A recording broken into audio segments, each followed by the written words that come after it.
híbrida, una cultura híbrida. ¿En qué consiste la cultura híbrida? Donde los intercambios simbólicos están muy mezclados y cambiados, que no hay una cultura simbólica estable y unívoca, sino mezclada, que eso es propio de las culturas contemporáneas, lo que plantean García Canclini, y sobre todo en Latinoamérica, que somos fundamentalmente una cultura híbrida. Estoy resumiendo a millón, pero Sí, esos son por los ahí temas. por ahí va mi interés por lo de Canclini. Sí, Me entonces, encanta.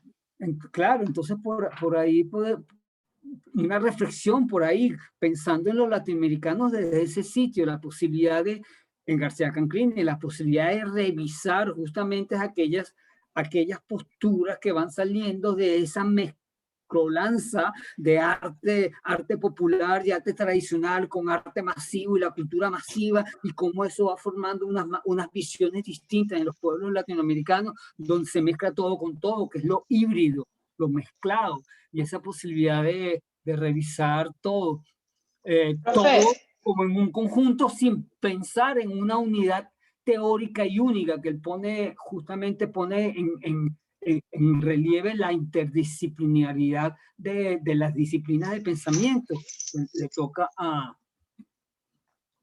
al teórico asumirlo así. ¿Quién me iba a preguntar algo? No sé quién. yo, porque Fabiola. el tema que yo estoy pensando no es tan global, o sea, es como una cosa bien específica, pero sí siento que tiene mucho que ver con las cosas que hemos estado leyendo. Como yo no soy artista ni tengo realmente demasiados conocimientos en eso, yo Sí, escogí un tema sobre lo que en América Latina están llamando fotografía expandida, que perfecto. es dentro de las prácticas documentales, como en las últimas 2 décadas, pero que tiene mucho que ver con esa búsqueda de identidad latinoamericana, ¿no? Y se está empezando como a mezclar distintas disciplinas dentro del campo de la fotografía documental.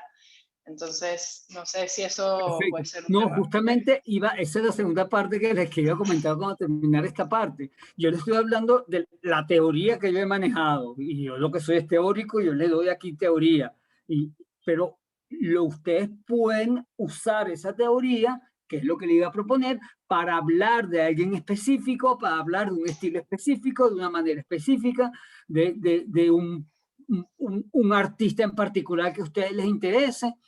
Eso es lo que le iba a proponer como en la segunda parte. Tómenselo como un juego para analizar si les interesa más que meterse en las reflexiones teóricas, tocar, yo no sé, no sé, ahorita me está acordando de Magdalena Fernández, si les provoca, o la venezolana, o cualquiera, como tú haces, el movimiento fotográfico, y leer esto que estamos reflexionando científica. Es muy libre el trabajo, es absolutamente libre el trabajo. Y quizá eso es lo más difícil. Yo les estoy dejando que ustedes escojan cómo mostrarme lo que han podido recoger de esta asignatura. Es lo que yo aspiro. Que algo hayan recogido y que les permite a ustedes realizar, no sé, una propuesta, una reflexión sobre alguna propuesta artística que se les ocurra, yo qué sé. Hasta eso se podría hacer, que sean bastante libres, que sea, eso sí, que sea escrito, no me lo ponga en video, yo prefiero escoger escrito. No quiero, no me gusta evaluar obras de arte, pero sí una propuesta de lo que les gustaría hacer más adelante también se acepta. O sea, le estoy dejando el espacio bastante libre que tenga que ver con esta reflexión que hemos estado hablando. Con Luis Enrique comenzamos a revisar justamente el problema de la verdadera interdisciplinariedad entre las obras de arte, por lo menos el diálogo o la conversación, la torre de Babel, que significa una curaduría como la que él estaba planteando, donde no hay un temario a toda la muestra que él hace, sino poner a conversar a las obras de arte entre ellas y discutir y hablar como abriendo el panorama de que el arte no tiene una sola teoría, sino, ni un solo pensamiento, ni una sola manifestación, sino son distintas manifestaciones, diferentísimas unas de las otras, algunas semejantes, y justamente en la conversación entre esas posturas tan distintas es que podría armarse algún criterio de unidad dentro de la curaduría que él está tratando de proponer. Y por ahí vamos, por ahí vamos. Lo que nos queda es Armando Rojas Guardia, que si ahí intenta un intento de tocar la psiquis venezolana, que la vamos a tocar la semana pasada, pero por eso lo dejé al final. Y él ya intenta determinar algo latinoamericano, porque justamente los latinoamericanos se nos ha quedado, bueno, ¿qué somos? Una mezcla, un híbrido, una cultura híbrida, que creo que es lo más cercano que hemos podido hablar. Y estamos ahí como en ese meciéndonos en eso de lo que es. Bueno, y la postura de hoy, lo que yo quiero tocar hoy con Luis Enrique tiene que tocar justamente eso.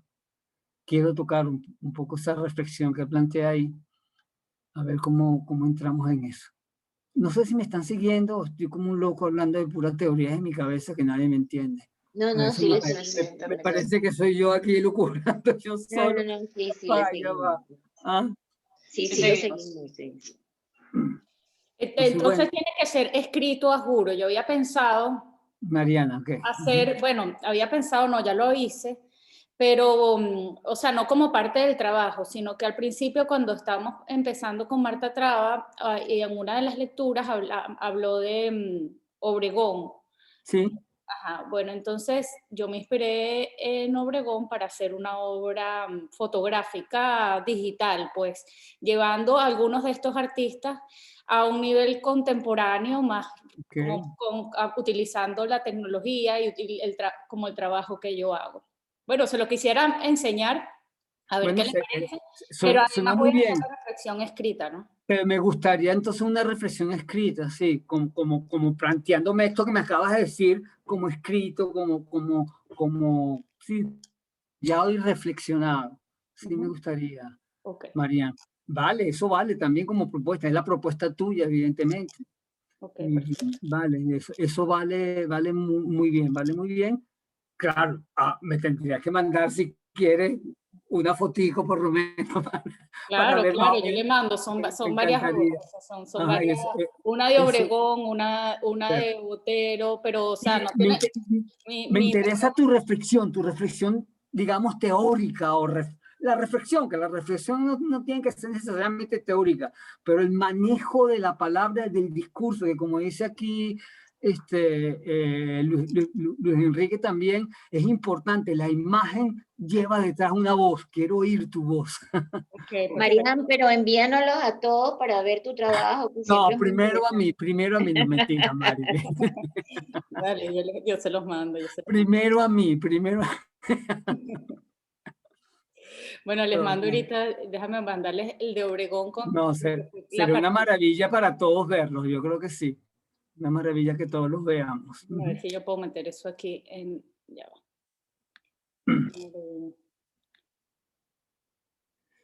Ok, chévere. Mariela, vas a trabajar García Canclini. Chévere, Marianela. Bueno, yo la pregunta justamente de hoy, que tiene que ver justamente con, creo yo, con lo que estamos trabajando, la pregunta con la que quiero iniciar la clase, justamente lo que plantea Luis Enrique con respecto a la globalización. ¿En qué significa eso de la globalización que tanto tanto se nos habla hoy en día sobre la cultura globalizada y el espacio de lo globalizado? Mariana colocó algo de la pintura de Obregón. No ha llegado. La globalización. Y la primera frase que recojo yo del texto es una que me parece importantísima, que él va a hablar de la globalización casi durante todo el ensayo, pero esta frase creo que recoge ya de entrada la dificultad que él plantea aquí con respecto a esa noción. Y dice así, que es imposible ser de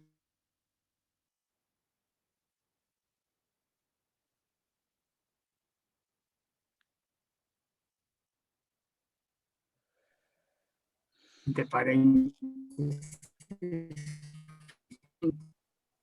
pero también más impensable, más difícil de entender. Y creo que ya esa es una imagen Profe, importantísima no se le oyó. a manejar. Ay, sí. Profesor, no oímos la frase.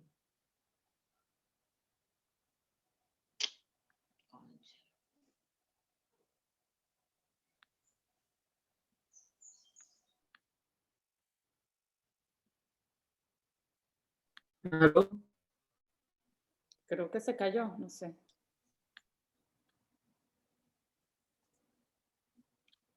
Sí, cuando decía, es imposible ser, y allí se congeló.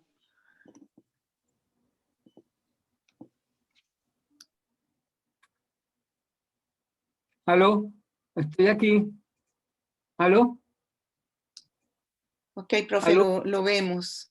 La frase se congeló Sí, cuando, ya en el punto más importante, cuando dijo, es imposible ser, y se ve, congeló. yo no sé qué hacer, ya tengo la conexión se me fue.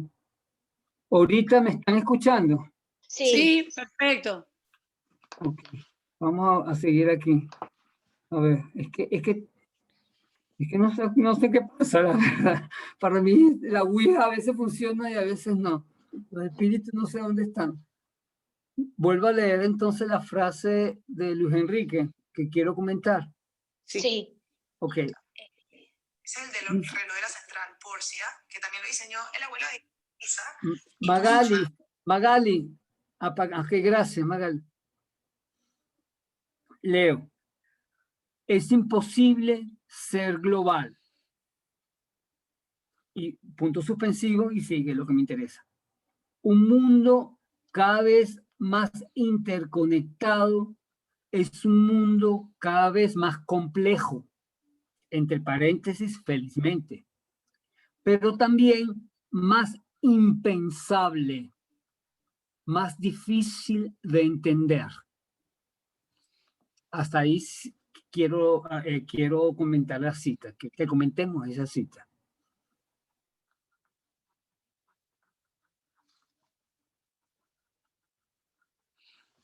De análisis durante todo el ensayo, es justamente la característica de esta sociedad compleja en que es una línea de todo.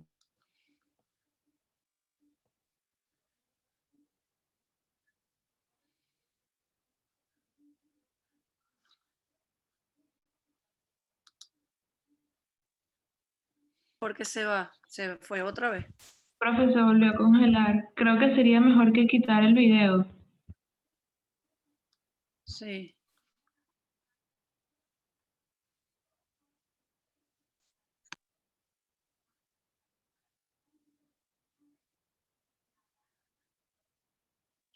Va muy bien la cita con lo que estaba hablando antes Magali, del tema político mundial y de toda la globalización mundial.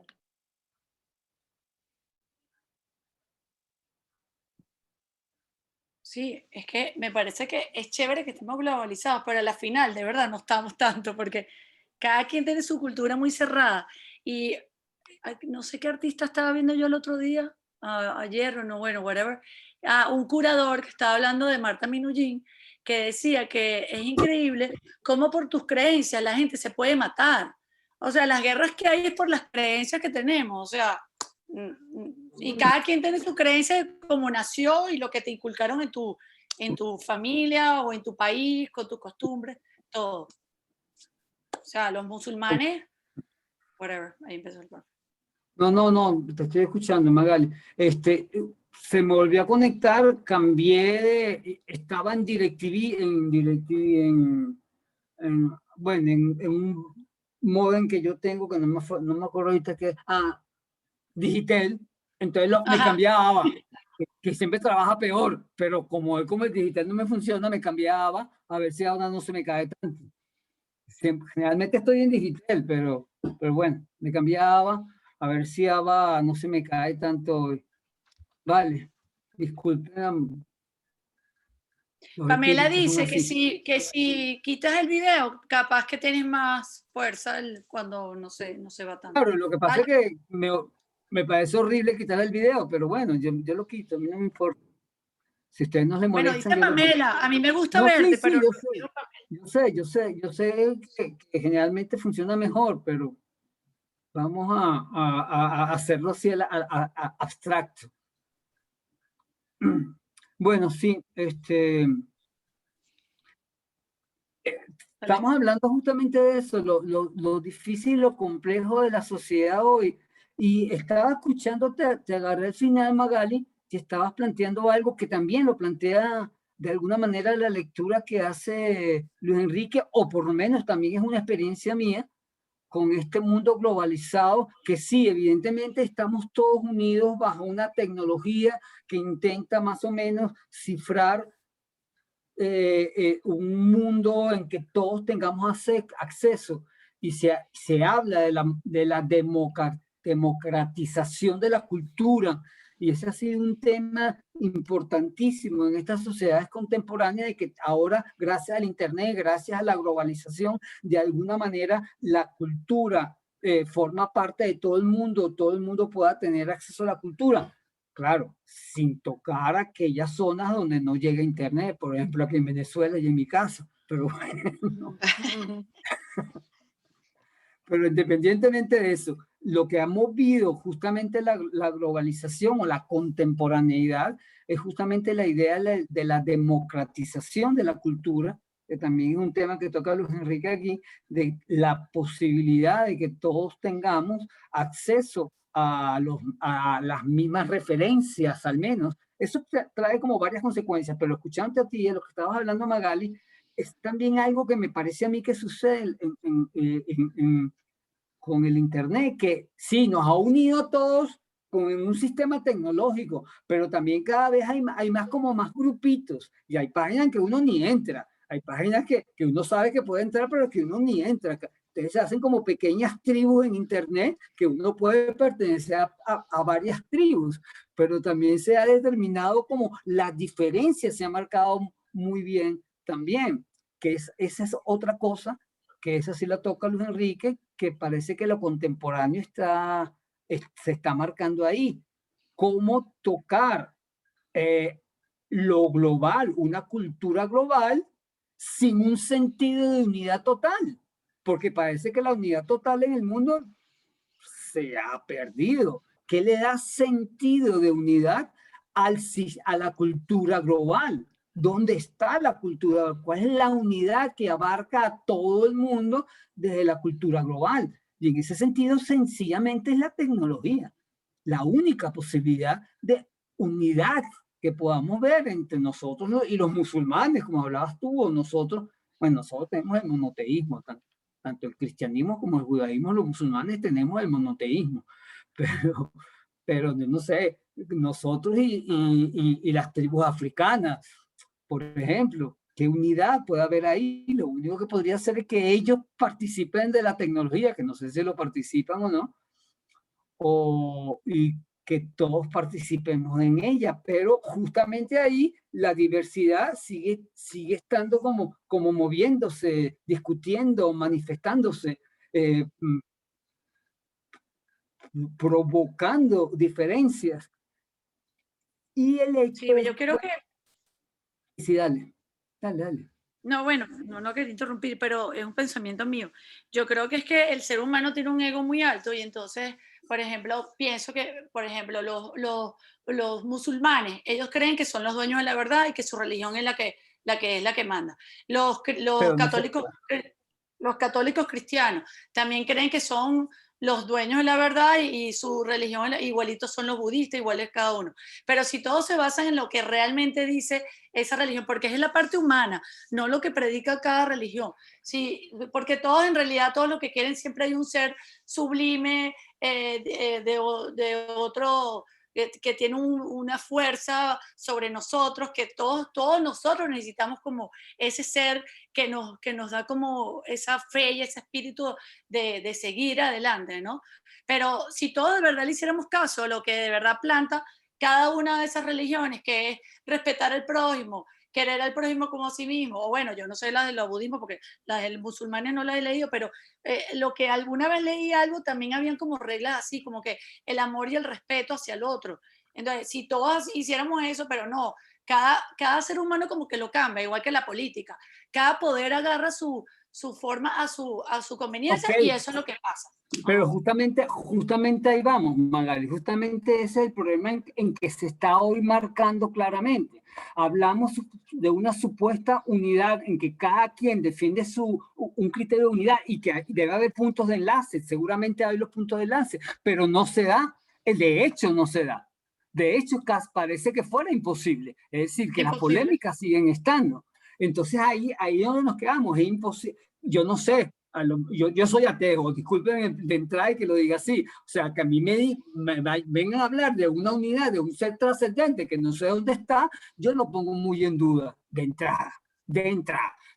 Puede ser que me guste el cristianismo, que me guste más que el judaísmo, que el judaísmo me gusten algunas cosas, y uno juega con esas cosas, y quizás lo que me ha dado la cultura global es que puedo ver estéticamente las distintas formas de pensamiento. Que eso es quizás lo más difícil. Entonces yo me meto con Kant y después al día siguiente me meto con Hegel y después el día siguiente me meto con San Agustín y los veo casi estéticamente y juego con las posibilidades de sentidos que me dan todas estas referencias. Y no me agarro a San Agustín de golpe o yo qué sé, me estaba acordando del mexicano que no me acuerdo el nombre, bueno, a María Zambrano, por tocar a alguien. Que me sigue, lo que te quiero decir, lo global nos ha abierto una posibilidad de sentidos que se hace difícil de pensar, porque ¿cuál es la unidad absolutamente de todo esto? Entonces lo que plantea Luis Enrique ahí es la única unidad que vemos realmente con todas estas posiciones. Claro, que nos pongamos de acuerdo, dices tú, pero ¿quién cree que nos vamos a poner de acuerdo nosotros con aquí que me dio una bofetada? o me cortó un pie. O me puso una bomba y me explotó, y explotó mi casa. O sea, eso no es tan fácil de ponerse de acuerdo, por más que todos estemos en Internet. Pero sí hay un sitio, que es lo que va a criticar, lo que va a analizar Luis Enrique, que es el espacio de la tecnología. El espacio de la tecnología parece que de alguna manera nos ha colocado toda la variabilidad que somos a la vista y a una vista distanciada, es decir, están allá en la pantalla, ahí está el mundo entero en mí. La ilusión de globalidad, según ella, y voy a leer a Luis Enrique, se puede conocer todo, en todo el tiempo, y todo en consecuencia se puede representar. Consecuentemente, también todo se puede exponer.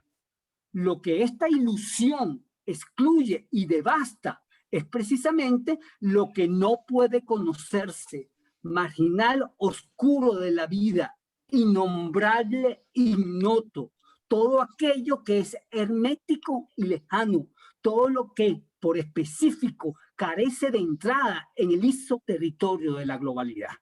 Y ahí está tocando un sitio importantísimo. Ok, ya lo veo todo. Veo cómo los musulmanes atacan a los franceses y cómo los franceses se burlan de las caricaturas de los musulmanes y veo cómo ponen una bomba aquí, ok, lo veo todo el mundo. Veo el racismo en Estados Unidos, veo cómo combaten el racismo, veo las locuras de Trump, me coloco a favor de no sé quién, o sea, lo veo todo. ¿Qué no está tocando esta globalización? ¿Qué es lo que no toca esta globalización? ¿Dónde está el misterio que no toca esta globalización. Hay algo innombrado, algo que no puede ser reducido a la tecnología en la experiencia humana. Es el espacio en que empieza Luis Enrique a pulsar y pulsar el lugar del arte. Me parece a mí, ese sitio donde la experiencia, no digamos subjetiva, pero evidentemente que se experiencia como subjetividad, pero la experiencia íntima, mejor, la experiencia íntima se revela. ¿Acaso el arte no es necesariamente la expresión o la visión de una experiencia íntima de la existencia? Es ahí donde pareciera que el sentido realmente comienza a aparecer. Me parece a mí, ya esta postura mía. La la ilusión de globalidad, ilusión de conocimiento global, dice Luis Enrique, viene de la mano de las posibilidades que la tecnología nos ofrece para aniquilar las separaciones y para vencer las distancias, para colapsar los tiempos de vida. ¿Qué es un tiempo de vida? Que la tecnología colapsa.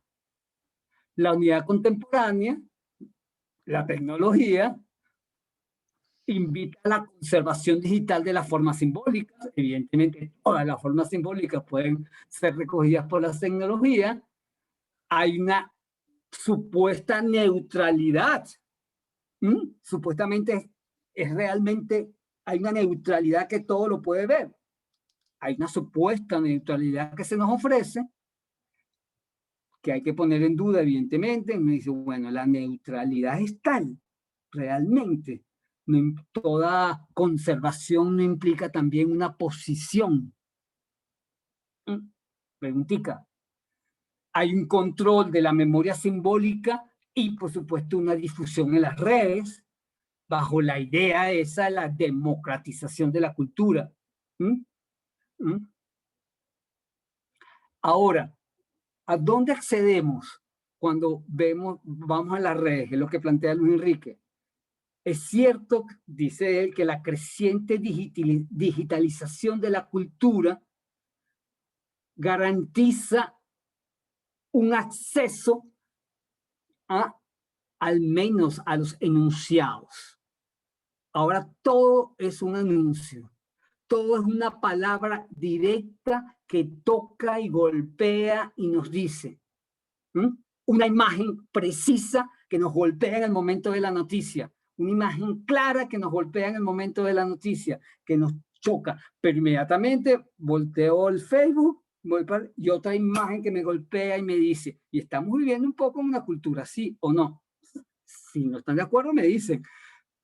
Y esto, ¿qué nos hace? ¿Cómo nos hace nuestra experiencia íntima? ¿Cómo juega ahí? O sea, yo recibo esa imagen que golpeó tanto el niñito ahogado en las playas de Turquía de los que estaban cruzando el Mediterráneo. Una imagen, ¿se acuerdan? Horrorosa en la playa, en una playa, el cadáver de un niñito ahogado. Eso a mí me impactó muchísimo, pero inmediatamente después la imagen yo no sé, de los problemas en Londres, cambiando ya de todos los problemas, la imagen de un político. Y esto nos coloca a nosotros en un sitio muy particular, porque cómo se mueve lo íntimo de la experiencia de vida en esta supuesta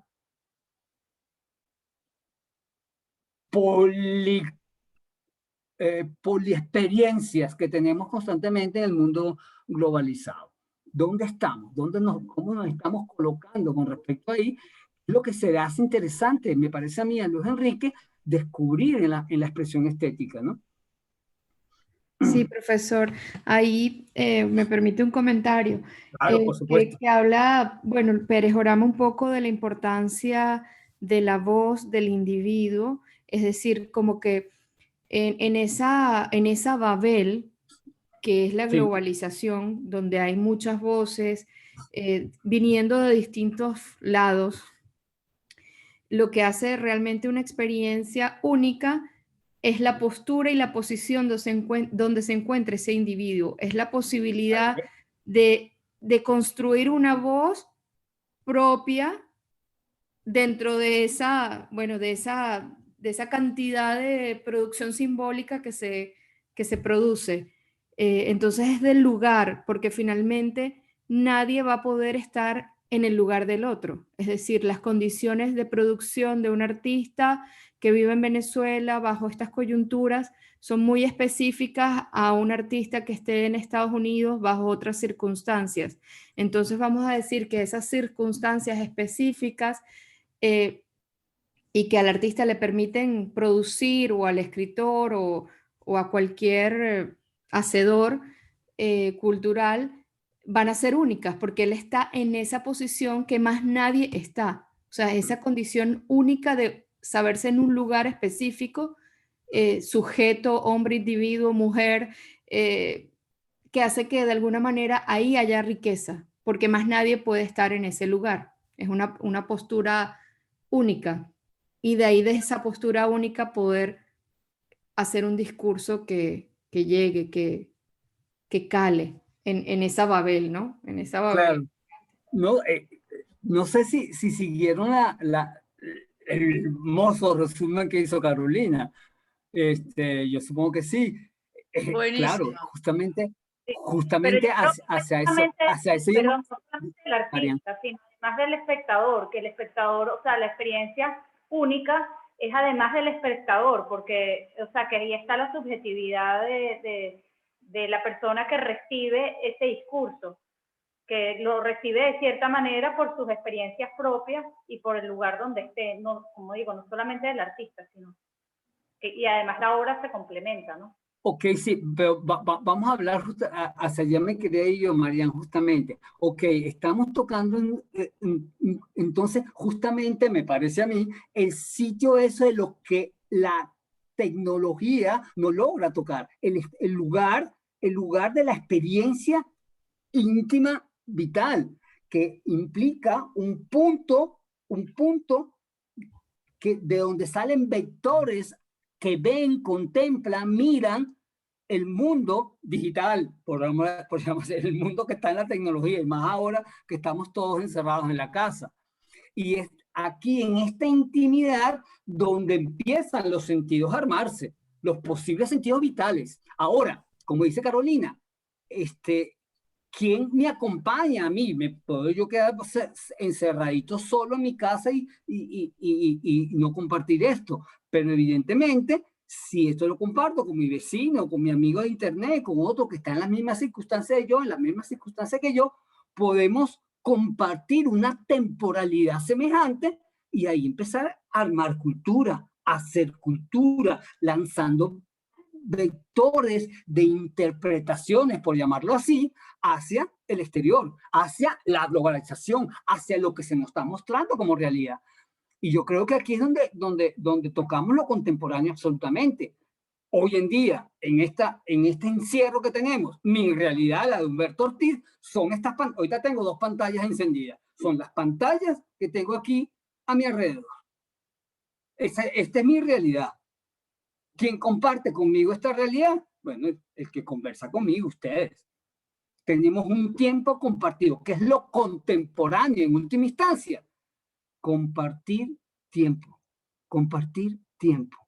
Y mi tiempo es este hoy en día. Soy contemporáneo a ustedes cuando ustedes comparten, están con mi tiempo, manejando conmigo los tiempos. Una cultura se arma con gente contemporánea. La cultura griega se armó con los contemporáneos que era Platón y Aristóteles, bueno, Platón un poco más joven, o Platón y Sócrates, que vivieron una contemporaneidad y armaron una cultura y dialogaron y hablaron y compartieron y armaron cultura. ¿Me entienden? ¿Me siguen lo que estoy tratando de decir? Entonces lo contemporáneo, y no adoramos ser contemporáneos, pero lo contemporáneo es mucho más simple. Lo contemporáneo es estar juntos en un mismo tiempo, un tiempo compartido, valores de uso, la participación, las certezas, los conocimientos, el presente en su hacerse, en hacer el presente lo vamos haciendo, y eso es lo que nos hace contemporáneo. Lo contemporáneo existe, ¿cómo existe? Existe en la medida en que lo vamos haciendo dos personas que compartimos una temporalidad. Y es una cosa que se está haciendo así en gerundio, usando el gerundio que es tan feo usarlo, pero bueno, yo lo uso. Me siguen, y en este sentido el arte contemporáneo, también lo maneja Luis Enrique, empieza a desprenderse de lo que había iniciado el arte moderno, la modernidad, que fue la que provocó todo esto en realidad, que fue pasaporte hacia el mito de lo universal. O sea, lo contemporáneo ya viene como de regreso de lo que la modernidad propuso. ¿Qué propuso la modernidad? Un arte que en sí mismo fuera universal, intuitivamente. El arte podía tocar en sí mismo, por sí mismo, una presencia tal que si llega el espectador se le revelaba toda la simbología de la existencia.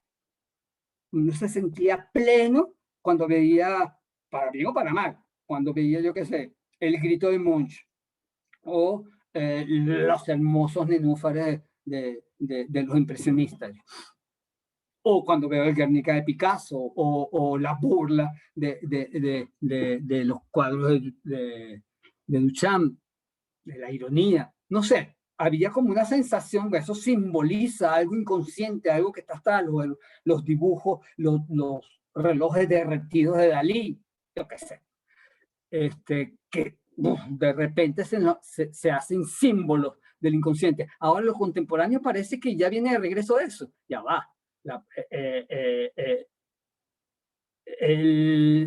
El presente tiene mil caras, incontables versiones de lo original, de lo que hablaba el posmoderno, el moderno. Y el posmoderno, bueno, pero hay miles de versiones de los mismos mitos, de los mismos arquetipos, de los mismos arcanos, como me escribió alguna vez alguna alumna.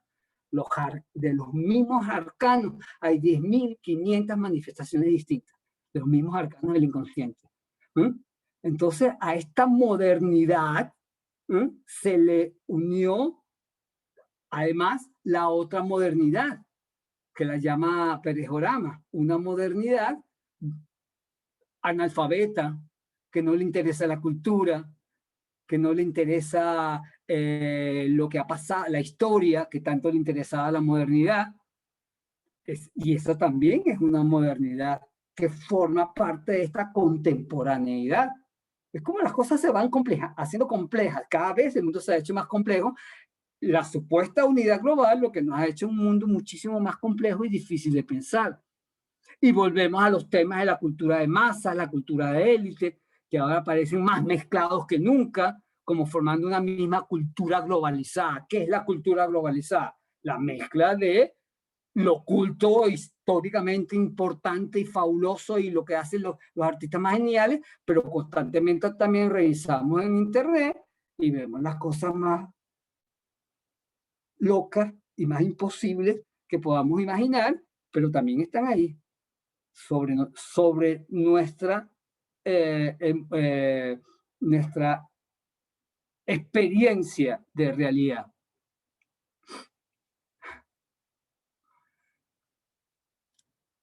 Y ahí entonces toca Luis Enrique algo que me parece importante, otro valor de la modernidad, que eso creo que lo tocamos la semana pasada un poco, este tema que voy a plantear ahora, pero ahora sí, que es el problema de, claro, la modernidad, es cierto, y lo dice Octavio Paz también, nace y comienza el arte moderno siempre como un punto de vista contrario a el Estado, por llamar de alguna manera, revelándose con las costumbres de la modernidad. Los románticos empiezan lo que se conoce como el arte moderno, precisamente criticando las tendencias de los estados modernos.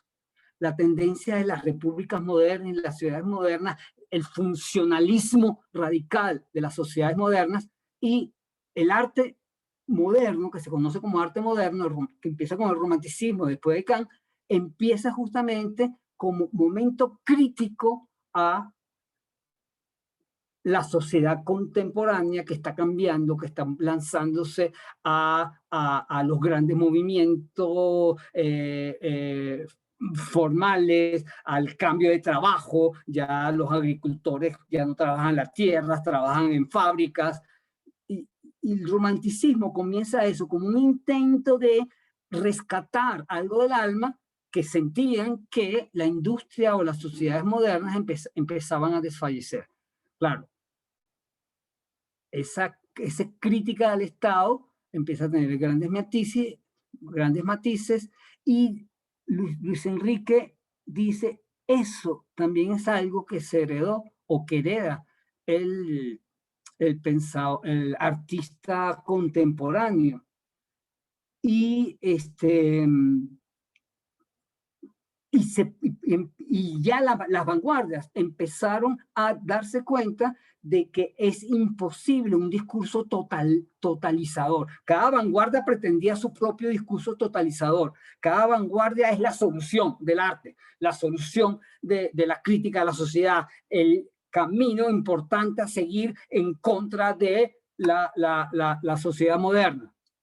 Cualquier sea la posición que sea, el cambio importante, el neoplatonismo de Mondrian, el neoplasticismo de Mondrian, cambiar las apariencias para cambiar la sociedad. Ya esos discursos del contemporáneo empieza a perderlo, evidentemente. Y bueno, eso ya me salí del tema, eso ya es un tema para el otro diplomado, pero bueno, el arte contemporáneo heredó de las vanguardias del principio del siglo XX los combates formales en el arte. Esa lucha de estilos trajo como consecuencia una libertad de maneras de decir que se tradujo en el arte contemporáneo en una libertad de decir cualquier cosa, que también lo toca Luis Enrique. Entonces todo vale en el arte. ¿Qué es lo que vale en el arte? Si se puede decir cualquier cosa, todo vale. La tecnología globalizada tiende junto al mercado a hacer de la imagen un momento de impacto inmediato, que ya lo tocamos, que rápido es sustituido por otra imagen. Lo discursivo de la imagen, lo que una imagen puede hacer reflexionar, queda atrapada en ese instante fugaz. Ahora, el valor de la imagen, y es la pregunta que se hace uno leyendo este texto de Luis Enrique, el valor de la imagen no es la sola imagen, como se dio a entender en el pensamiento moderno. El arte vale en tanto imagen por sí mismo, el arte por el arte. También implica el valor de la imagen, el padecimiento de quien la acompaña, de quien está con esa imagen, ya sea el del artista o ya sea del espectador. Hay un padecimiento de la imagen. Padecimiento quiere decir incluso un gozo o un dolor. La imagen es imagen junto al padecimiento, junto al gozo que esa imagen trae, atrapa tanto el creador como el espectador a recibirlo. No es justamente esa labor, la pregunta que le hago, el arte de ese momento, rescatar la experiencia discursiva que la imagen ofrece, y no discursiva en el sentido conceptual, sino discursiva de movilidad de sensaciones que la imagen despierta, movilidad de pareceres, de sentires, de reflexiones que empiezan a aparecer gracias a la imagen, o lo que vale es la imagen sin sentido, que es a lo que tiende, de alguna manera, la globalización. Imágenes que están lanzadas, pues ahí, los noticieros te lanzan imagen y cambian una detrás de otra y uno se queda sin saber exactamente qué significa ninguna imagen. ¿Dónde está el impacto de la imagen? En la experiencia esa, la experiencia misteriosa y escondida de la realidad. Y volvemos a lo íntimo de la experiencia estética. En la experiencia estética íntima del artista o del espectador, la imagen ya no puede ser un eslogan, ya no puede ser una referencia general. Se acerca más bien a una interioridad viva, ¿no? A una entraña, como dice María Zambrano, una entraña que invita a la participación. Y creo que por ahí es que se lanza Luis Enrique cuando habla de la inmanencia de las poéticas.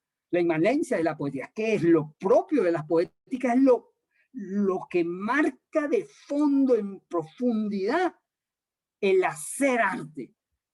El hacer arte para tocar el sentido de algo esencial que nadie sabe exactamente qué es, pero que es justamente ese misterio hondo que está en la vivencia de todo y cada uno de nosotros, no solo de los artistas, pero que los artistas tienen una intuición para tocar. Eso parece que estuviera romanticismo, ¿no les parece? El romanticismo puro, que yo sí soy muy romántico. Me fue el internet y volvió a Magali, ok. Bueno, lástima. Y lo que iba a decir, y ahí es donde entra a tocar Luis Enrique el problema del arte, el arte comentarista. Ok, la vieja idea del arte moderno de criticar el Estado, evidentemente, se presentan muchas veces en el arte contemporáneo también como criticando, yo qué sé, criticando a la cultura contemporánea por una imagen muy fea, pero yo no sé, poner menos fea la imagen que tengo, el problema de la contaminación ambiental de la naturaleza, o el problema de los niños que trabajan, menores de 18 años que trabajan en el mundo, evidentemente que son problemas sociales.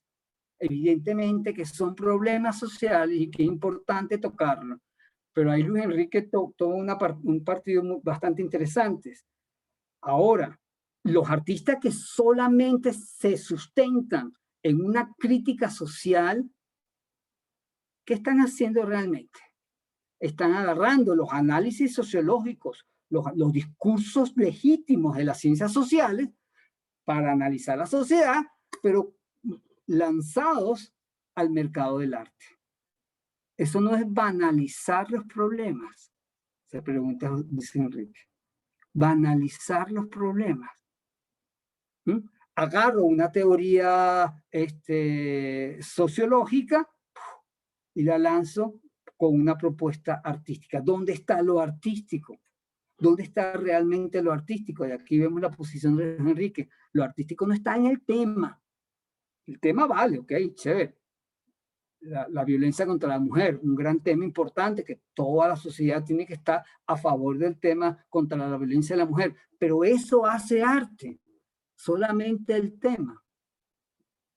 No es banalizar la propuesta social, colocarla en el mercado del arte, ponerla a vender una postura sociológica o antropológica, ponerla a la venta, estéticamente hablando. No estamos banalizando la preocupación social cuando ponemos a la venta una obra de arte que toca el problema social. Se los lanzo ahí para que sepa. Eso es como para pensarlo mucho.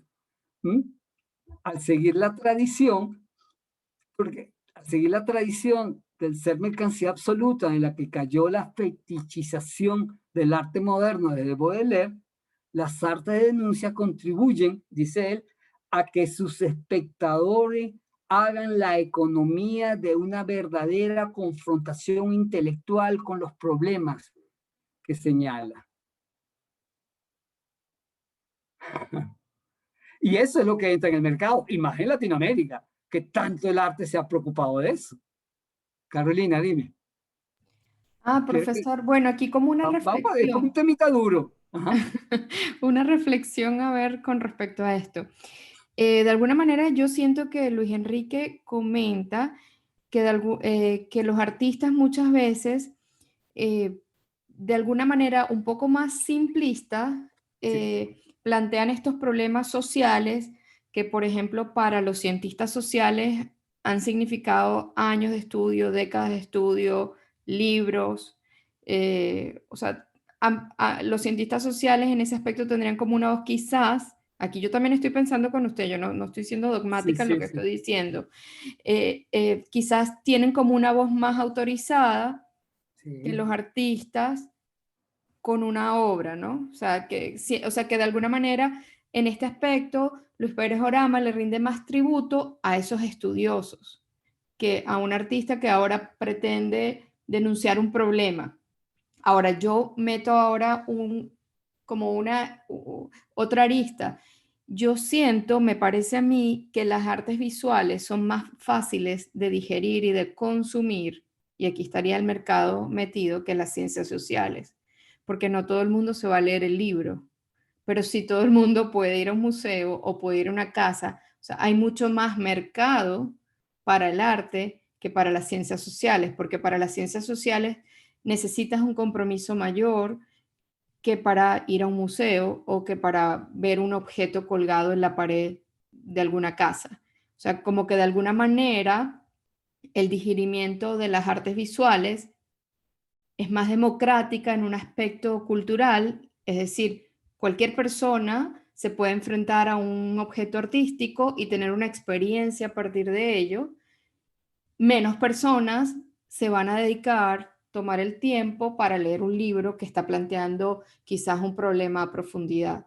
Entonces ahí entra a que las artes visuales evidentemente tienen un mercado mucho más amplio que cualquier estudio literario, filosófico, sociológico, porque evidentemente es diferente la forma de relacionarnos con esos productos.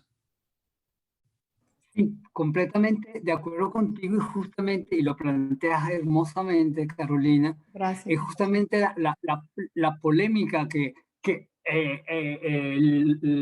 entra uno cuando lee estas partes del trabajo de Luis Enrique, de la propuesta de Luis Enrique, pero fíjate lo que a mí me viene a la cabeza también aquí reflexionando con ustedes, contigo. Con ustedes, me acuerdo mucho, por ejemplo, de la polémica del poeta iconoclasta del siglo IX. Así, directamente voy para tan lejos. Ahí, ¿qué pasaba? La Biblia prohibía la adoración a imágenes y, bueno, la reina de Bizancio quiso atacar las imágenes y eliminar las imágenes de la iglesia. Eso llega a Roma, el Papa de Roma lo comenta con Carlomagno, que era el emperador de Roma en ese momento, el emperador de Europa en ese momento, y se llega a un acuerdo que tiene que ver con lo que tú planteas. Ya va, pero para el nivel de analfabetismo que existe en Europa, negar las imágenes no ayuda en nada a que las ideas sigan. La palabra Biblia, la palabra de la Biblia se disperse y se haga partícipe de todos los posibles feligreses, y la cristiandad es la verdad. Y la cristiandad es la verdad. Ellos no dudaban absolutamente de eso. Entonces vamos a usar la imagen siempre de acuerdo a la palabra bíblica para que la gente que no lee, que no solamente la clase baja, la gente noble tampoco leía, la gente que no sabe leer, que no sabe leer la Biblia, vea los principios de la Biblia en la imagen. Y gracias a Dios eso rescató todo el arte cristiano que empieza a crearse a partir del siglo IX en Europa. Rescató la imagen. Perfecto, lindo. Pero ahí viene, los mismos medievales entran en la polémica ahora. ¿Qué es lo que vale como arte dentro de cualquier cosa que se ponga encima?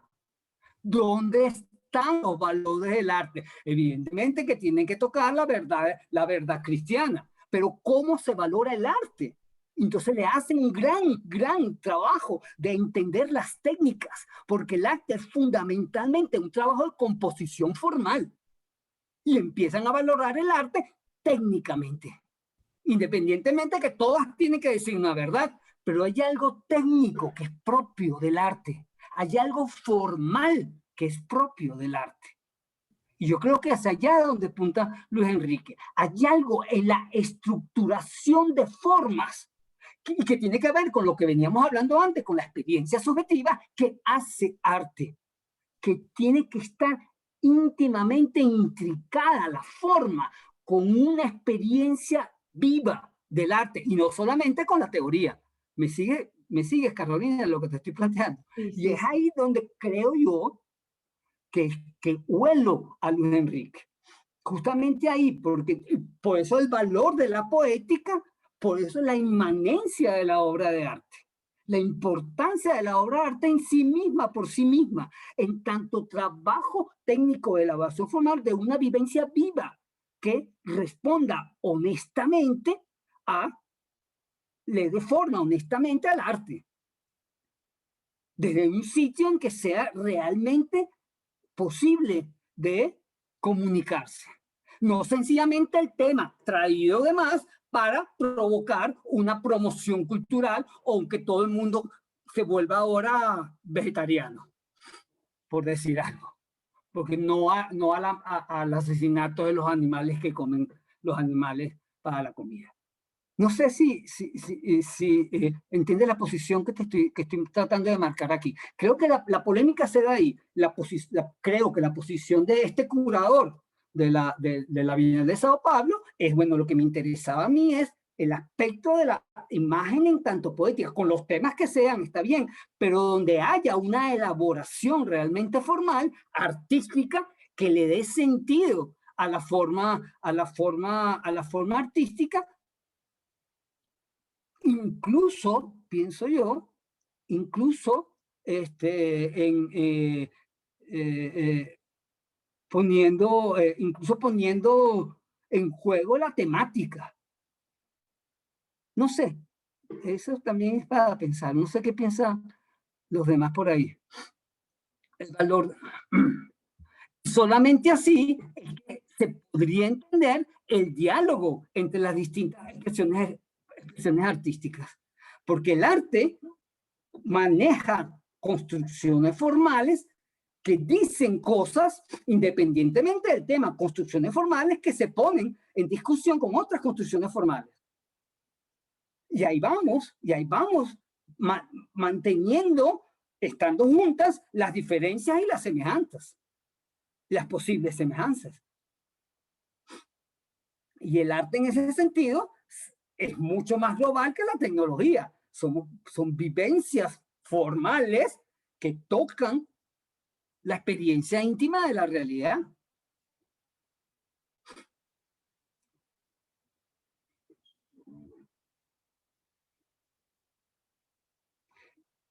Y no solo la diferencia por la diferencia. Y no solo vale la diferencia por la diferencia, que es propio del mercado, como ya había dicho Marta Traba, pues Luis Enrique lo voy a retomar aquí. Por supuesto que la diferencia, el gusto por la diferencia es propio del mercado. Vamos a ser diferentes, vamos a ser diferentes, vamos a ser diferentes. Lo que odiamos de Marta Traba también lo toca Luis Enrique aquí. Sí, el mercado lo que quiere es la diferencia, pero esa diferencia vacía, ¿qué importa? La explotación de la diferencia por parte del mercado, la retoma Luis Enrique, ¿sí? Implica la preeminencia de los normales. Dice, abogar por la diferencia implica, sí, que hay unos normales y la diferencia se vende mejor. El que viene, él está en el mercado, él sabe que es así. Entonces, ¿qué? La diferencia por la diferencia es lo que hace el arte. No sé. Alguien me preguntó, Marianela. Ok, Marianela, sí. El tema sería también pensar en la imagen y su representación. La imagen hecha símbolo. Sí, bueno, prácticamente yo, por lo menos, en este discurso me doy cuenta que estoy defendiendo la romántica visión del arte como símbolo. Sí, creo que sí. Creo que sí. Sí, me siento, ahorita me sentí así, Dios mío, pues estoy hablando como si estuviera, pero no lo voy a negar. Yo creo que que eso que descubrió el arte moderno, que después lo olvidó, el arte como símbolo, sigue siendo para mí muy valioso, la verdad. Yo creo que sí, creo que para Luis Enrique también.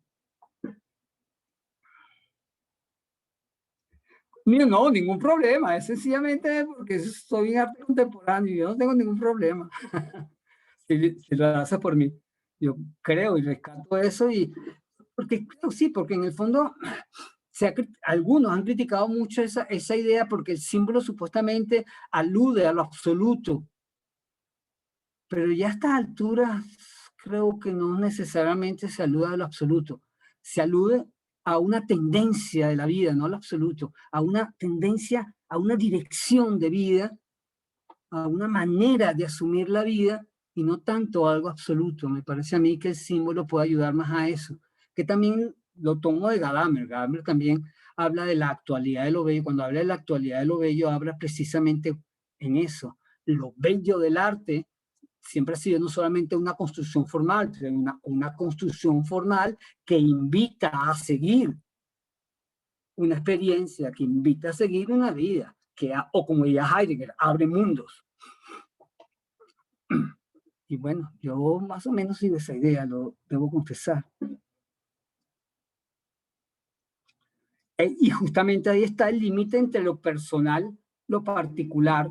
El límite está ahí, el acto de la experiencia, que guarda una pequeña distancia con esto que contemplamos y lanza un vector de experiencia, un vector de vida.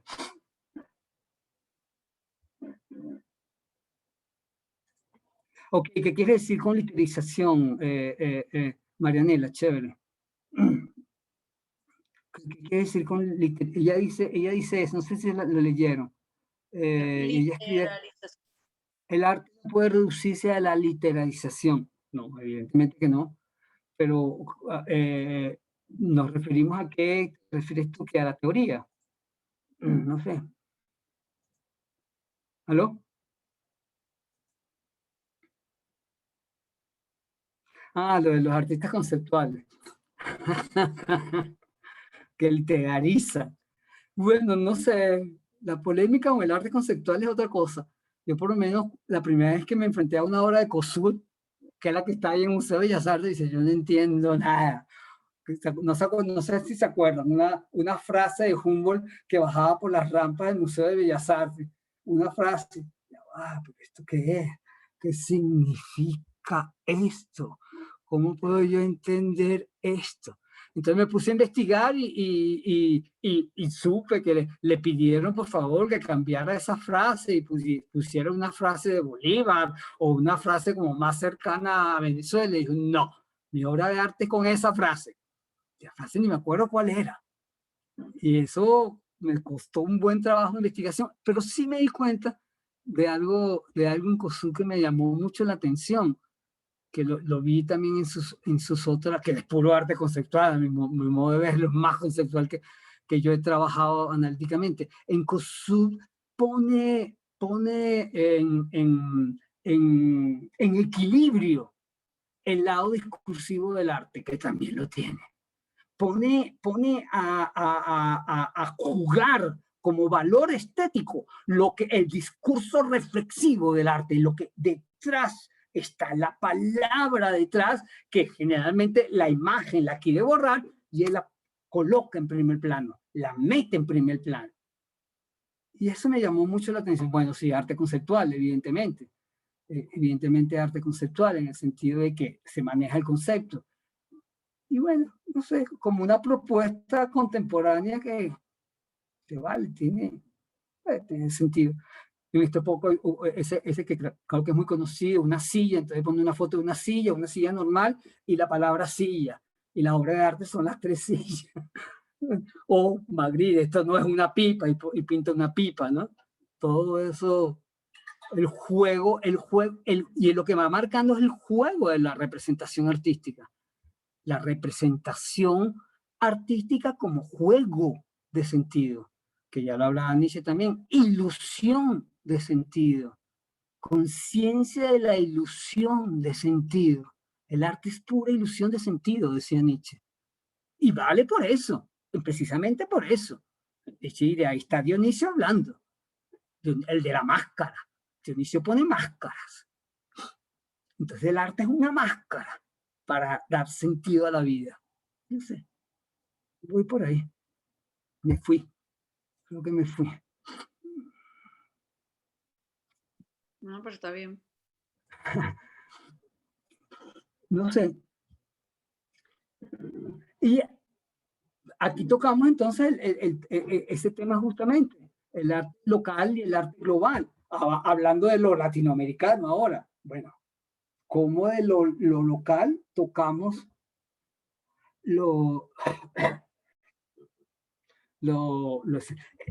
ok, me está tocando aquí algo, vuelvo al tema que me lo trae Mariela, el problema de la verosimilitud. Bravo. Ella escribe, en Magritte fue innovación. Aquí pudiéramos pensar en el pacto de verosimilitud, que en literatura no es más que un pacto de ficción. El pacto con la verosimilitud. Volvemos, el tema de la verosimilitud también es algo que me encanta conversar, porque justamente hay verosimilitud, no es la verdad, no es la realidad, verosimilitud es lo posible, la posibilidad de ser, la posibilidad de armar, la posibilidad de sentir. Y ahí está como lo interesante del arte. El arte te da la posibilidad, si lo sigues, si no lo sigues, no lo sigues.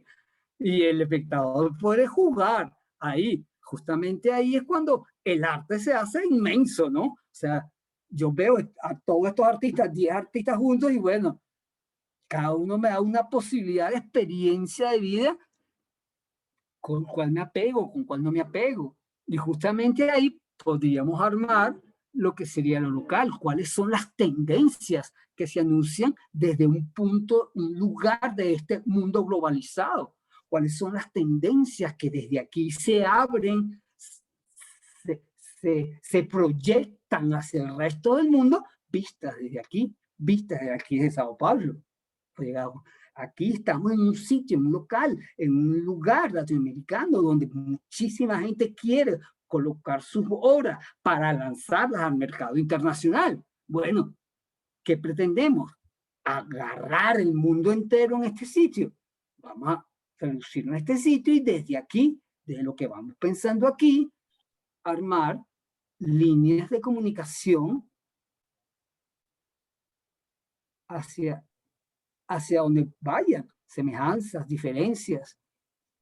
Yo creo que es lo rico de la posición de Luis Enrique en este espacio, ¿no? Desde el límite latinoamericano, desde las propias referencias, desde lo que podemos nosotros comprender, exponer lo que podríamos también ofrecer. Ofrecemos desde lo que comprendemos, ofrecemos desde lo que entendemos o de lo que nos enreda, también desde lo que nos duele, desde lo que de lo que padecemos. Y desde aquí ofrecemos, y más si es un mercado, lo ofrecemos. Bueno, les interesa, no les interesa, se parece a lo de ustedes, no se parece, lo pueden seguir, no lo pueden seguir, y quedar abiertos ahí. Es lo único que nos toca hacer. Pareciera en esta globalización pretender que desde Venezuela íbamos a comprender al mundo entero, o de Sao Paulo, en el caso de Luis Enrique, pareciera como imposible. Resaltar la imagen de los vectores. Eso es lo que déjame leer este texto de pensar desde un lugar es saber que se piensa desde un límite. Saber que lo que se piensa tiene límites es trazar desde allí un limitado número de líneas o vectores. Ir a buscar lo que estas líneas alcancen a sabiendas de que existe el horizonte y de que por mucho que hay país más allá, nuestros ojos se cansan, las cosas se desvanecen en la distancia. Lanzamos nuestros vectores hasta donde alcancen. Más allá, si no alcanzan, vale, misterio. Vamos a ver hasta dónde lleguen. y lanzado. Esa imagen de los vectores lanzados desde el límite, desde el lugar desde donde se mira la globalización o el resto del mundo. Y preguntarse, ¿hay más allá? ¿Hay más allá? Eso llegará al más allá, así como viendo el universo.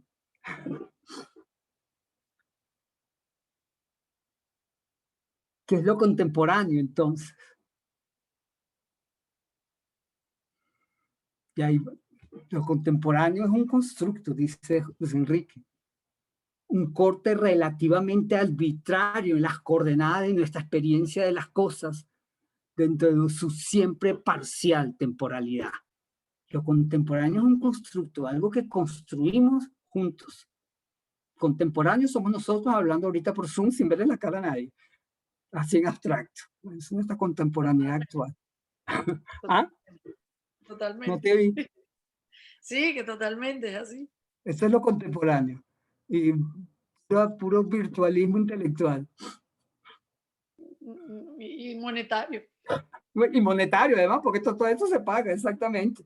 No, sino que todo ahorita es virtual. O sea, por lo menos en Venezuela no hay efectivo por ningún lado, ¿no? Te refieres a eso. Sí, Compartir un mismo tiempo.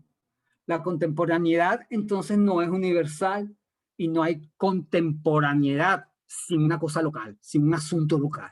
Lo contemporáneo es algo que se verifica en lo local, me parece a mí. Bueno, eso lo dice él también, ¿no? Creo yo. Es local en tanto lo contemporáneo implica la participación conjunta de un aquí y ahora que pueda dar sentido o problematizar una relación o una manera de relacionarse. Estar en lo contemporáneo implica una intención de participar con el otro, también es verdad, con tiempo del otro, ya sea rechazándolo, ya sea aceptándolo, pero es contemporáneo, con tu tiempo, y yo aquí me muevo en contra ti o a favor de ti, pero estoy contigo en el mismo tiempo.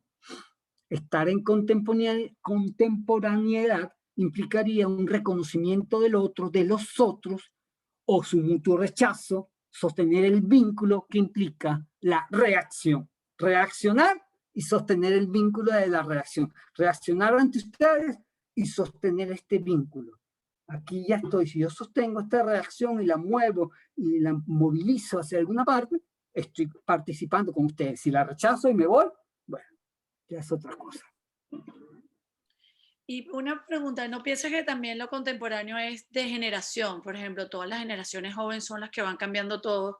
Ellos tienen unos códigos distintos a todos nosotros en su forma de hablar, en su forma de comunicarse. Y siento que ellos pueden hacer una red importante de cualquier cosa en un momento dado que ellos se necesiten. Uno le dice al otro, al otro, al otro, al otro, al otro, y la gente joven como que, puff, hacen, o sea, mira, es una unión. es que creo que aquí estamos hablando justamente de eso. Lo contemporáneo es lo que ellos pueden armar, lo que ellos arman, ellos que son tan claros con las redes, y ellos arman sus grupos, sus fiestas locas, las COVID parties que llamo yo, las arman. ¿Y quién se los fue? Y yo digo, pero ya va, son gente joven, ellos no conocen otra vida que esta, y de alguna manera están juntos. No sé, hay que cuidarlos, pero es así. Ellos quieren compartir sus tiempos, ser contemporáneos, y arman su propio lenguaje en tanto como lo hizo uno, y yo usaba colita. Totalmente. Mis amigos usaban colita y yo usaba colita, yo qué sé. O sea, y me veo la foto y qué ridículo era yo, pero de alguna manera uno es contemporáneo porque intenta compartir los tiempos. Las amistades salen un poco de eso, tratar de compartir o negar cosas, rechazar cosas. Todos nos peleábamos, yo qué sé, con la comida de la universidad, de la ciudad universitaria, y la odiábamos, la comida de la universidad universitaria, yo qué sé. Y hacíamos manifestaciones en contra de la comida. Ahora que no hay comida, ojalá hubiera esa comida horrible. La contemporaneidad es una construcción, un sistema de referencias que se construyen, que se hacen en el presente, trayendo toda la historia, trayéndolo al presente. Esto es lo contemporáneo. Dime, Carolina. o sea, leyendo un poquito entre líneas a Pérez Orama, de alguna manera, obviamente él es una persona autorizada para hablar de lo que está hablando, pero lo hace de una postura humilde, en el sentido en que está reconociendo que su conocimiento es limitado del arte total, o sea, no existe una totalidad, o sea, él no puede abarcarlo todo, él no puede verlo todo, él no puede conocerlo todo.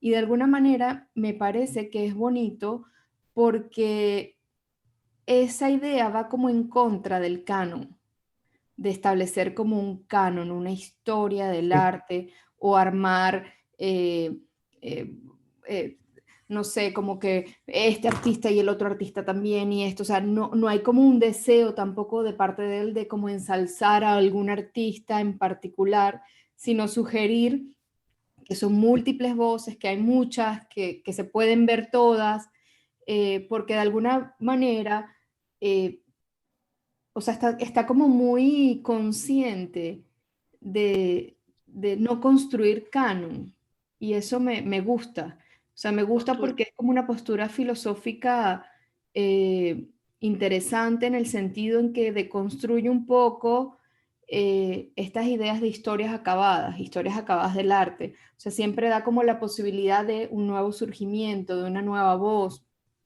y no actúa como una especie de dictador de sentido para decir que hay que ver a este artista o hay que ver el otro, o lo que es arte objetual no sirve, o solamente el arte conceptual. Y eso me parece que es Magnífico, mucho, es magnífico. Sí, es magnífico.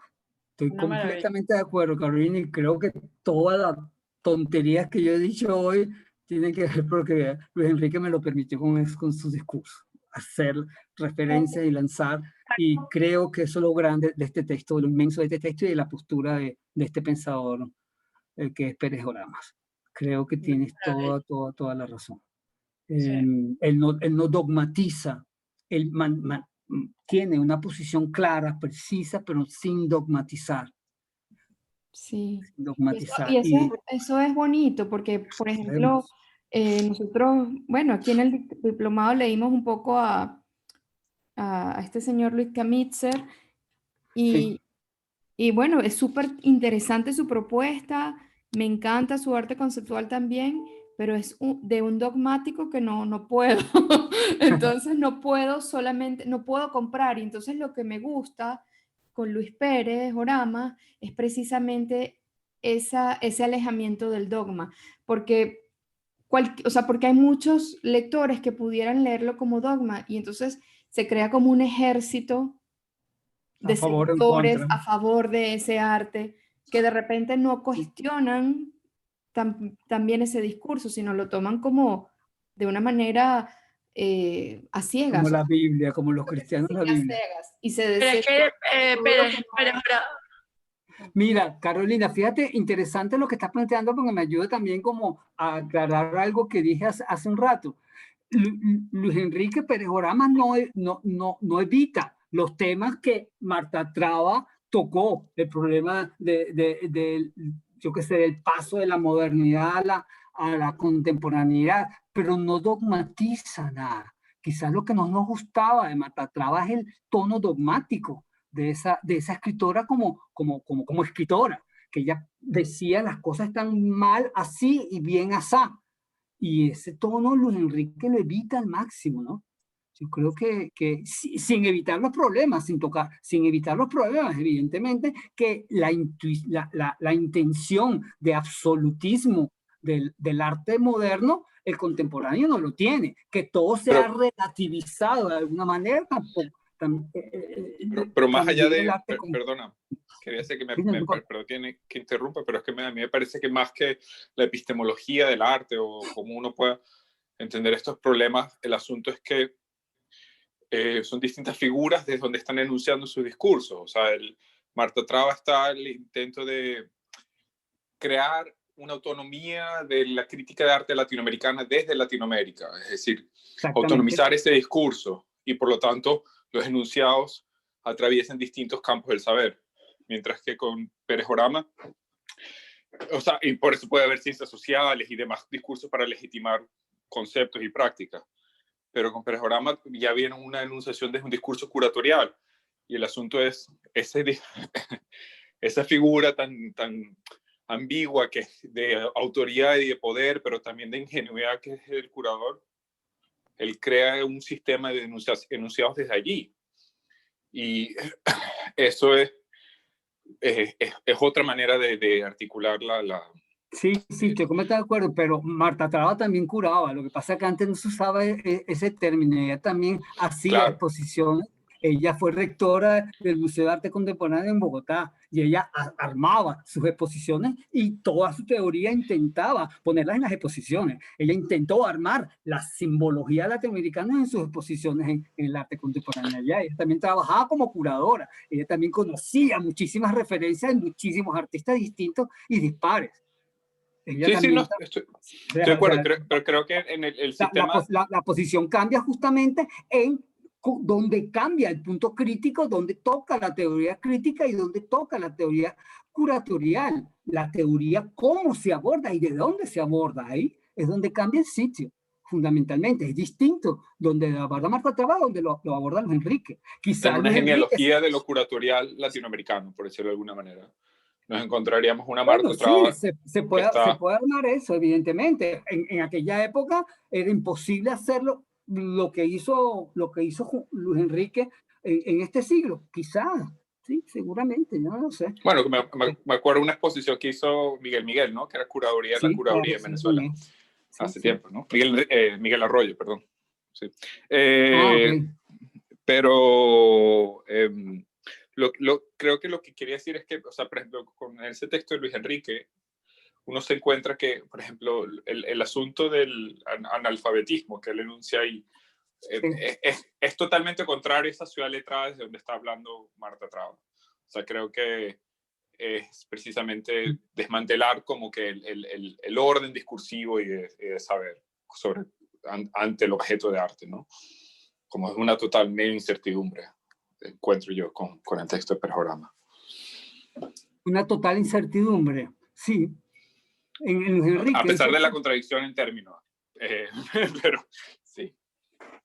O sea, ¿te parece que deja demasiado las cosas abiertas Perejorama? Demasiado inestable su posición teórica, es lo que me estás diciendo, Alberto. Sí, no sé, a mí me parece, o está lentamente dándonos esa iniciativa, como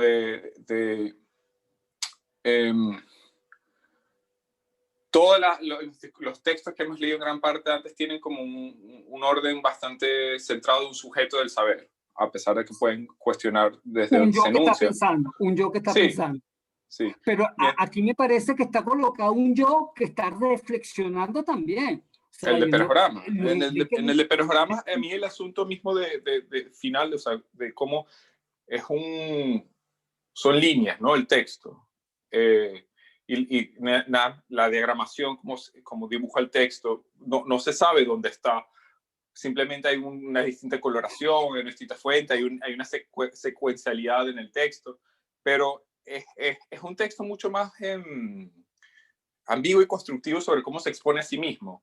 Y creo que eso para mí está en el asunto de cómo al final trabaja la idea del INII y de los sujetos autistas, del analfabetismo. O sea, está diciendo, hemos creído hasta este punto que el lenguaje en verdad, podemos crear lenguaje y que el lenguaje va a ser científico para poder darnos realidad y saber, va a haber verosimilitud, va a haber algo. Lo pone en duda.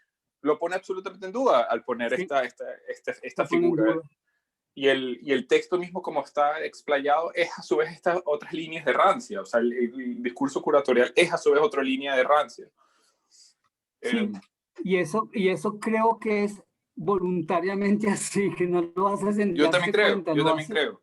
Entonces, esa voluntad curatorial es algo, me parece, como mucho más reflexivo y novedoso en el texto. Sí, y a mí lo que me parece interesante de eso es justamente, si el arte es pensamiento más, me parece a mí, más desde este sitio que está planteando Luis Enrique, que desde una teoría que quiera atrapar en el arte. ¿Me sigue? O sea, Sí. es reflexivo en tanto la misma actividad me pone a reflexionar y hacer juegos analógicos de imágenes o de texto. Luis Enrique ahí se vuelve loco y cita yo qué sé, a los latinos y lo mezcla José con los Bergamín, renacentistas sí. y con Benjamín y lo mezcla con Barthes y mezcla y hace una especie de analogía teórica absolutamente de todo. Y ya va, uno le dice cuando van leyendo, ya va, no vayas tan rápido. Y bueno, pero eso creo yo, ya me pongo yo también en ese sitio, pero yo no sé si eso es justamente lo que Kant hablaba cuando decía el juego de las facultades de la experiencia estética, que la imaginación y el entendimiento juegan y se vacilan entre ellos mismos y se siente una experiencia viva, que es lo interesante, ahí vivifica el espíritu. Esa experiencia es lo que vivifica el espíritu, independientemente que estés de acuerdo con unas líneas, con otras no, que te postules, pero el espíritu se hace vivo. Y en ese sentido decía Balza que el texto de Pérez Orama es texto de poeta, no es teórico, de poeta. Eso lo dice Balza, no lo digo yo. A mi teoría, pero bueno. Y eso lo dice Balza. Es un poeta hablando filosofía, hablando teoría, quiero decir. Sí, también por ahí lo comentó Rafael Castillo Zapata, que Es amigo de es Luis muy Enrique. amigo de Luis Pérez Orama, que Luis Pérez Orama siempre actúa más como un poeta que como un curador, que como Sí. un investigador de las artes. Siempre actúa más como poeta. Yo ahí lo contradigo a Rafael, porque no es que actúa como curador, como poeta y todo al mismo tiempo, que es lo que me parece a mí como grandioso de Luis Enrique. Y claro, tiene el talento con la palabra de poeta, bravo. Pero él es poeta también porque es curador, y es curador porque es poeta. Yo no sé cómo decir esa separación, pero bueno, no me voy a poner a hablar de la personalidad de Luis Enrique. Pero sí, entiendo, conozco muy bien la posición de Rafael. No sé, lo que, siguiendo un poco a Alberto, esta incertidumbre que se matea aquí, que esta fabulosa incertidumbre que nos respira aquí, vamos a contrastar la semana que viene con el texto de otro poeta, de Armando Rojas Guardia. A mí se me quedaba este curso, yo siempre terminaba con Luis Enrique, pero siempre se me quedaba con este curso no sé, como que me faltaba algo con respecto a una determinación más cercana justamente del ánimo latinoamericano y del sentir anímico de lo latinoamericano, que es lo que le da posibilidad a ese punto de vista ante la globalización del que habla Luis Enrique aquí. Me faltaba algo y a raíz de la muerte de Armando Rojas Guardia me puse a releer sus textos y me tropecé con ese texto que les pongo, no sé si no se los he mandado, ¿verdad? Bueno, se los voy a mandar ahora, que quiero que leamos para la semana que viene, donde ya él toca nada más el problema de la venezolanidad. Entonces toca ahí como unas imágenes que definirían en sus criterios un poco lo que es ser venezolano y cómo nos movemos anímicamente los venezolanos. Y quería como que conversábamos un poco de eso, ¿no? Como caer un poco ya en la parte más psicológica, será, de la cultura venezolana. Y cerrar con eso. ¿Cómo se llama el texto? No me acuerdo el nombre, lo tengo que buscar. Te lo voy a decir, sí. Te voy a decir. Yo lo puse en el listado. No me acordaba que no se los había mandado. La disculpen, es que estoy como perdido con demasiadas cosas. Okay. Principio de incertidumbre. El centro y la periferia. No, es un texto, no es la incertidumbre, no es que es un gran texto, sino, el centro y la periferia, sí. El centro y la periferia se llama. Ese se llama. El principio de incertidumbre, no me acuerdo cómo se llama ese libro de Armando, que es maravilloso, pues no me refiero a eso. Es un ensayo, es un escrito casi corto, digámoslo así, por decir de una manera, el centro y la periferia. Está de Armando disponible Rojas. online en Está Prodavid. disponible online, yo lo tengo en PDF y se los puedo mandar. Se los mando ahora mismo a Pamela para que lo ponga en el Padlet ese, que nunca he entrado en el Padlet ese, me da miedo. Debería entrar algún día. El centro y la periferia, eso lo mando ya, se los mando absolutamente ya. Profesor, Sí, a propósito de la Carolina. intervención de Alberto Sí. con respecto a la incertidumbre, bueno, ese es un problema filosófico importante, ¿no? Que algunos filósofos plantean, ¿no? Como el cuestionamiento a la certeza. ¿Qué es la certeza? Claro. Y la necesidad de certezas que tiene el hombre para no sentirse como en un vacío. Interesante, pues, que... Sí, sí.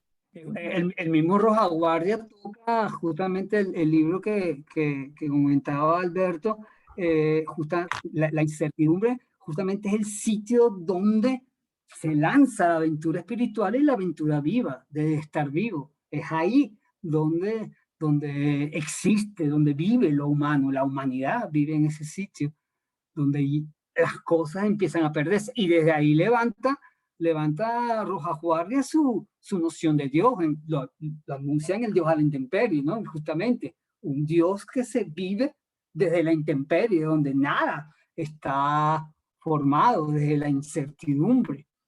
Y sus creencias religiosas parten justamente de ahí, desde la incertidumbre, en Armando Rojas. Sí. La incertidumbre, allá donde llegamos, a la incertidumbre.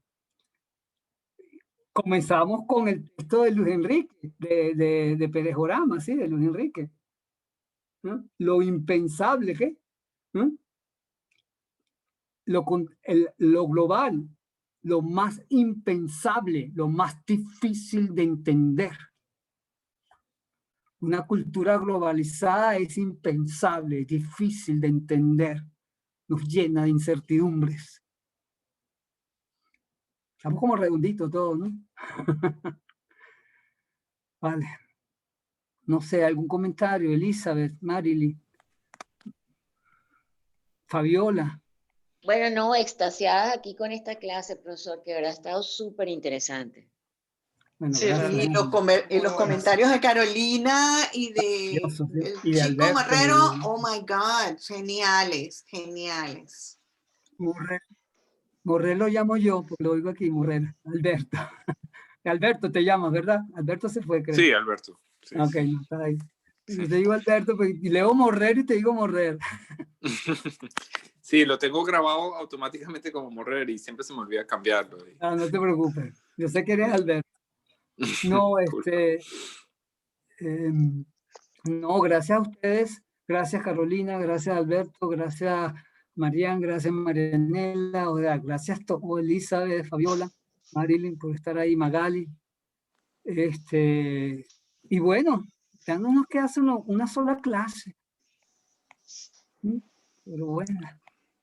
Y los trabajos, les espero sus trabajos, cualquier cosa que me quieran preguntar, las dudas que tengan, incertidumbre, que si se come, me mandan un mensajito y trataré de auparle la incertidumbre. Trataré de no ser dogmático, ¿vale? Que yo tiendo a veces a ser un poco dogmático. Ok, y me lo pueden hacer por privado si quieren, por email. Todos tienen mi teléfono porque están en el grupo. Si me quieren mandar un WhatsApp personal o me quieren mandar un correo electrónico, también ya tienen mi correo electrónico y estoy abierto a cualquier cosa. Pamela, que siempre te quedas callada, ¿cómo estás tú? Gracias, bueno, aquí estoy. Pero ¿cómo estás? ¿Tienes alguna pregunta? ¿Alguna duda? No. ¿Trabajo? ¿Por dónde vas? No, le escribiré, yo le estaré escribiendo esta semana. Ah, ok. Vale. Bueno, nos cortamos ya. No, es que aquí hay varios de la clase que son filósofos, estudiaron letras y cosas así. Chévere. Claro, por eso las conversaciones son tan ricas. Y los demás aprendemos Hablando del muchísimo. alfabetismo. Los demás aprendemos porque es distinto. Sí. ¿Cómo No, enfrentarnos a esa timidez para preguntarle al profesor, desde nuestra pequeñita forma, cómo preguntarle? Esa no, es la idea. por favor, Elizabeth, lo que tú quieras. Lo que tú quieras. Precisamente el asunto de la crítica de arte creo que es el discurso más interesante en ese sentido, porque es el que debería destronar como figuras de autoridad y poder, ¿no? O sea, Sí, es donde la pregunta por lo que se ve, por lo que se siente, se cuestiona precisamente el hecho de que hay alguien que sepa o sienta distinto, ¿entiendes?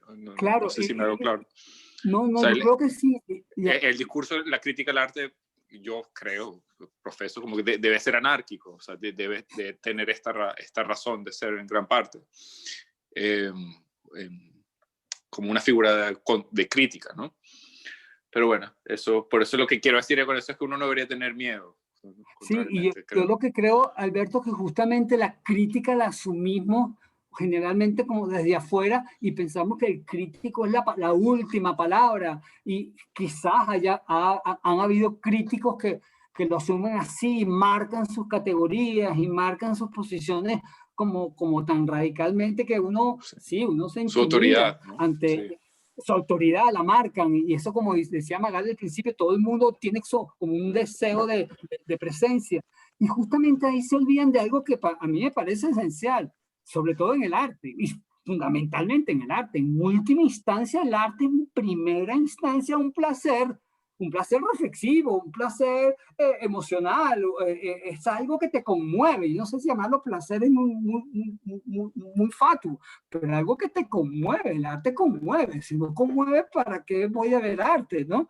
Te nutre. No sé, yo creo que olvidarnos de ese sitio de impacto del arte o pasarlo de largo es lo peligroso. Vamos a quedarnos en el sitio, y la conmoción es lo más subjetivo que hay, es lo más personal que hay. Nadie tiene el placer o la conmoción que siento yo, o sea, y no nos podemos olvidar de ese sitio, Elisa. Yo trato de no olvidar, Elisa, yo sé que soy a veces imponente hablando, yo qué sé, pero yo trato de no olvidarme de ese sitio. Profesor, me queda una mini espinita por preguntarle, porque han hablado mucho de la sutileza de Pérez Orama y cierta ambigüedad, pero yo lo veo a él muy claro cuando, por ejemplo, critica el arte contemporáneo, cuando dice sobre qué privilegio de incontestabilidad se erige el arte contemporáneo, la posibilidad de una libertad ilimitada y regulada, desde la cual hablar de todo. Él ahí es muy claro en esa crítica, no es tan sutil. No es claro, pero es que lo que hace es plantear justamente, y es la duda que se plantea él como curador, justamente ahí empieza, a partir de ahí empieza todo el análisis que más o menos intentamos hablar, ya va, pero el arte contemporáneo como lo absoluto y lo pleno, ya va, ¿qué pasa ahí? ¿Cuáles son? Y él empieza a derrumbar el arte contemporáneo y lo coloca en este sitio de inestabilidad absoluta. Y lo esencial del arte contemporáneo es esta inestabilidad que está en el fondo. Lo que mueve en el fondo es esa inestabilidad. Y él justo empieza a derrumbar esa teoría que lo contemporáneo es lo que vale. Ya va. Pero ¿vale en qué sentido? ¿Cuál es el valor del arte contemporáneo? ¿Esta inestabilidad? Bueno, entonces lo que vale es esta inestabilidad. Este sitio, por decirlo poético, para decirlo con los románticos, este sitio de la existencia inestable, y justamente desde ahí empieza toda su reflexión profunda me parece a mí, toda su reflexión sobre el problema de fondo del arte contemporáneo, que en vez de colocarse o pretender que sea la última Coca-Cola del desierto, el verdadero arte contemporáneo sigue manejando o maneja profundamente la inestabilidad más plena de la humanidad. Nace desde ahí. Él tiene que plantear eso para empezar a derrumbar la pretensión de que lo contemporáneo es lo que vale. No sé si me entiende, así lo leo yo, Maril. Sí, evidentemente, él no es sencillo con el arte contemporáneo, no le hace un análisis fácil. Fíjate que a Perejorama le salieron algunas críticas a partir de esta, sobre todo aquí en Venezuela, o por lo menos la leí yo aquí en Venezuela, a partir de esta exposición que él, por ejemplo, no llevó a la Bienal, llevó a Gego, llevó como a las grandes lumbreras del arte latinoamericano, pero no llevó al Techo de la Ballena, el Techo de la Ballena que hacía tanta crítica social, lo dejó de lado, y eso se le criticó a Perejorama. Claro, uno sabe que Luis Enrique no es que abandonó el Techo de la Ballena, él también siguió sus estudios del Techo de la Ballena, pero no llegó a un acuerdo, yo qué sé, no le cabía más gente, no sé, pero él tiene profundos estudios del Techo de la Ballena también, que es mucho más social lo que planteaban lo del Techo de la Ballena que lo que planteaban los cinetistas, evidentemente. Y sí, evidentemente se le quedaba mucha gente por fuera en ese texto. Y no sé, bueno, cambié de tema, no sé si te respondí, Marilyn, Sí, pero sí, él no es claro, él no es defensor a ultranza de lo contemporáneo. Creo que no lo es. Lo contemporáneo lo ve con lupa, lo ve así, y el mercado, incluso que él participa del mercado y creo que hasta lo defiende, lo ve con lupa, el problema del mercado, lo ve así, lo analiza, me parece a mí. Estas cositas ahí. Dime, Pamela. Pamela. No Disculpe, sin querer, fue sin querer. No te preocupes. Fabiola, ¿cómo estás tú? Bien, en realidad es que todo lo que se habla aquí, yo obviamente lo traslado mucho del campo de la fotografía. Entonces, vale, sí, o sea, todo lo que aquí se habla para mí resuena en un campo distinto, pero resuena bastante.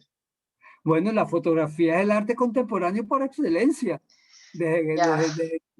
Yo creo que desde antes, desde que apareció en el principio del siglo XX, la fotografía es así como...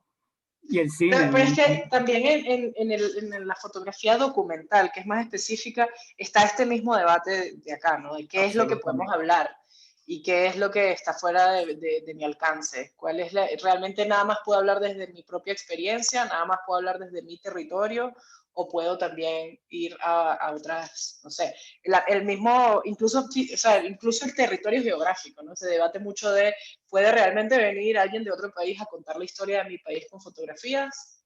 ¿O nada más soy yo el que lo puede contar? Entonces sí, obviamente todo este debate a mí me gustaba mucho. Entra claramente, tienes toda la razón, sí. Entra muy claramente. Bueno, yo creo que entra en todo el arte contemporáneo, no sé, sí, en el arte abstracto tan difícil. Quizás ahí donde es más difícil en el arte abstracto geométrico, es donde es más difícil que entre estas teorías. Pero también se plantean, también lo ha planteado, Magdalena Fernández lo plantea de alguna manera, ya que es tan abstracta en su arte. No sé, ¿terminamos o quieren seguir hablando? Yo me puedo quedar un rato más, como empecé tan tarde. Pamela, ya alguien se salió, ¿verdad? No sé quién. Bueno, yo creo que ya debemos terminar, profesor, las 12:30. Ok, sí, ok. Muchachos, muchísimas gracias. Alberto, gracias. Marilyn, Elizabeth, Fabiola, Carolina, Mariana. Gracias, profe, a usted y a todos los demás. Un fuerte abrazo a todos. Nos vemos la semana que viene. Feliz fin de semana. Sí.